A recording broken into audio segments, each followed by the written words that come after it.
Fine, whatever be it, we need to find ways of creating joys. You can't say, no, I can't do this, I can't do that. Share the excitement. Communication we have spoken about. So how much time do you all as leaders have in your own offices every day without a telephone call, without looking at a WhatsApp message, without your office manager or your PA or somebody coming and saying this file has to be signed? How much time do you have for yourself to think? That's the question. Strategic leaders need time to think. If you cannot think, how are you going to visualize day after tomorrow, or 5 years from now, or 10 years from now? So that half an hour, 45 minutes every day must be a matter of routine. It is working. It is not taking a nap, it is working. But you must have that time to yourself. It's one of the 4 critical components of communication with yourself. And for those who believe that it's not required to speak in public, please read the data. It is not mine, it is from a book on psychology, scholarly work on psychology. Of all spoken communication, only 7% is the word. The rest, 93, is a combination of body language, energy, expression, voice modulation, whatever you have. It's all intangible, but that's 93%. Please use it all when you speak. If you can't communicate or you're reluctant, you're no leader. Whether you're in IT, software, tech, manufacturing, factory, foundry, hospitality, if you cannot communicate, very tough to be a good leader.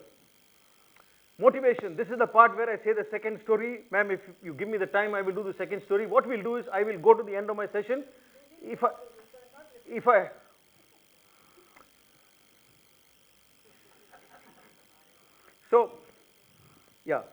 So I'll keep this story very brief.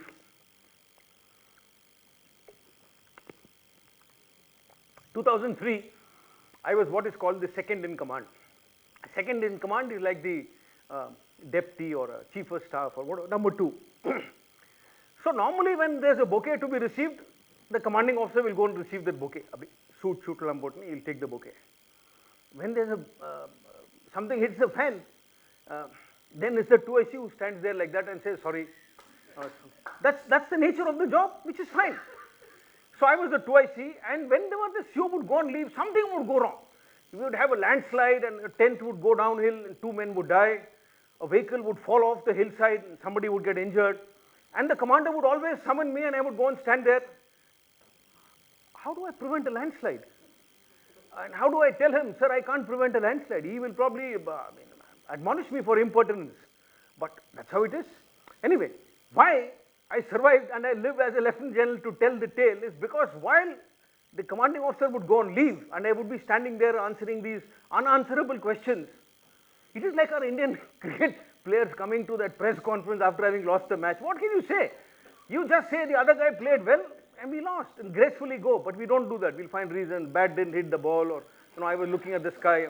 Anyway, so this was an intense counter-insurgency area.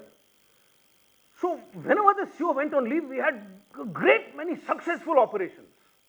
Everybody likes to bask in that, spotlight when there's a successful operation. And therefore I survived. Because all this happened when the CO would go on leave. So at 2:30, and these are the days when we didn't have mobile phones.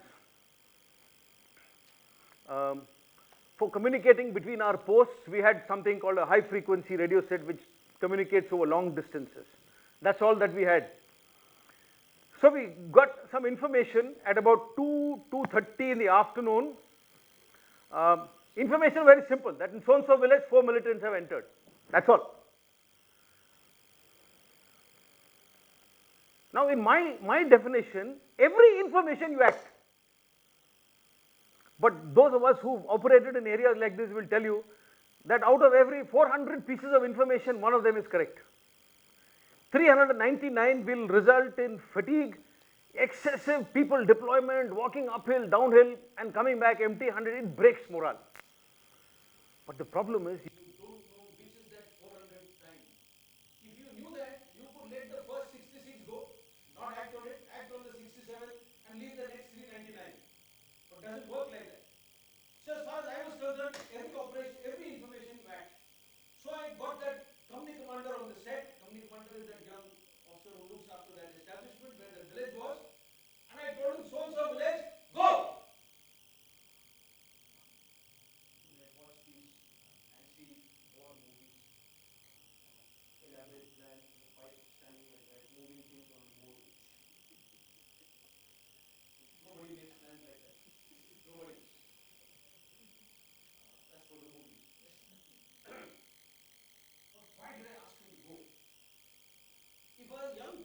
commander is deployed in an area, he needs to know that area much better than me. I'm the second in command sitting in the headquarters. So if you have a problem in your field office in New Mexico, you should get the manager of New Mexico to handle it, not sitting in Madrid or wherever your head office may be. He's the person who knows it best. So this officer is expected to know that area best. He knows the terrain best. He knows his soldiers the best. He knows the militants the best. What happens when you move around? I should actually be able to smell you and tell you which part of Chennai you are from.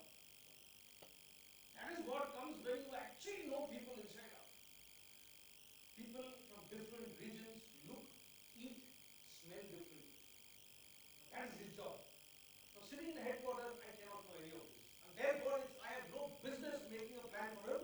Last but not the least, when it comes to militancy, that's it. Operations happen at this pace. If you spend time lighting up that old pipe of yours and then making a plan, the militant is kissed you on both cheeks and gone. So you chase shadows thereafter. So I told him, go. Over years, you start building a little intuition, a sixth sense.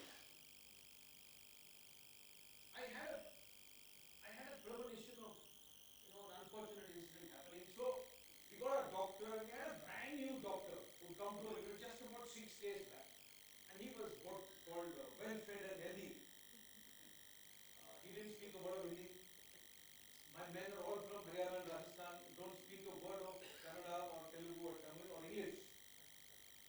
He spoke a little bit of Telugu, Kannada and English. He was short and fat. All my men are 6'1", 6'2", big and strong. He was short and well fed. The closest he had come to a pressure situation in his life was probably when his mom cooked rice in the pressure cooker as a district property. So he came out, and for the first 6 days we gave him hell. Ragging is banned only in colleges. So that's our way of bonding. In fighting units, we are very physical people. Our way of bonding is like. So bonding for fun, can we run 20k and bond? Yes, 20k and bond. Weekends, close to 60. Weekends we do over 100 kilometers every weekend. We do 40 kilometers every day. All over Chennai. That's why he doesn't like 4:30 in the morning. But unfortunately, at 4:30 we come every day in the morning. So anyway, that's why we wanted the company commander to go. Not, we moved this doctor, and I remember telling that to him, "Saapko bhaga ke le jao." I'm not sure of the doctor's ability to sustain that walk. Now the walk involved getting downhill, going uphill, going downhill, crossing a little stream and going up half. So in normal time it would have taken about 6 to 7 hours walking, normal time. So I moved out at about 4:30. About 5 or 5:30 I got a call which nobody likes to hear as a leader. No principal likes to hear about his or her school. You wouldn't like to hear about your employees. Just imagine if the vice president, admin of Cognizant is told that bus number 83 has met with an accident. Everybody in that bus has been carried away by different people on the road. We don't know to which hospitals. Now that's the feeling. Absolute helplessness. So I got a call at about 5:30. कि साहब बंदे को गोली लग गई है. That means somebody has been shot.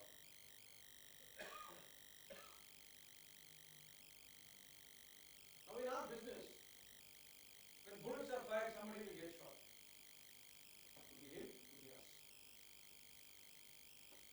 If one of our men gets shot because of one of 2 or 3 things, inadequate or improper planning on my part, lack of diligence, not enough care to the smaller bits of the plan, or third is an apathy.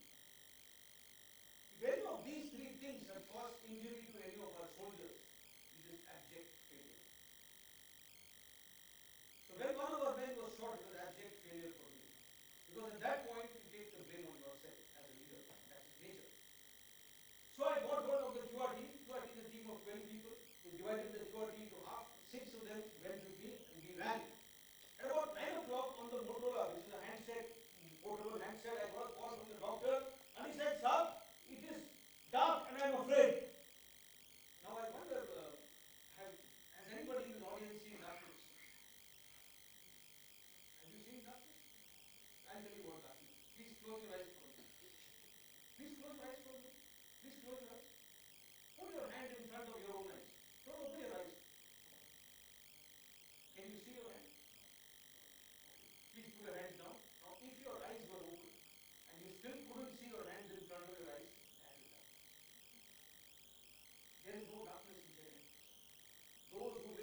means do not see darkness.